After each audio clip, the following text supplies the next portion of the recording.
here is another homemade airsoft gun that I made.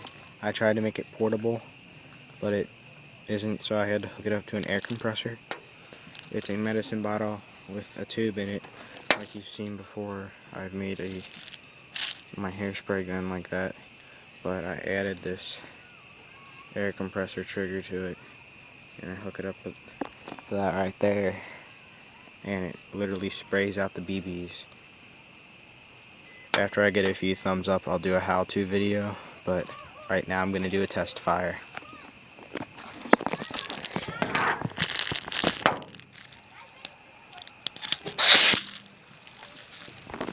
Okay, now it's nighttime, so you might be a little hard to see the BBs.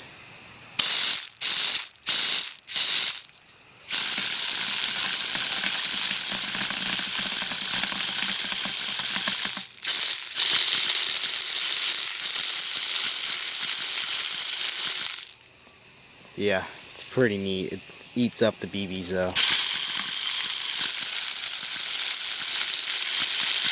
Like, it's already out. You could use, like, if you build it, you could use like a bigger tank for the BBs, but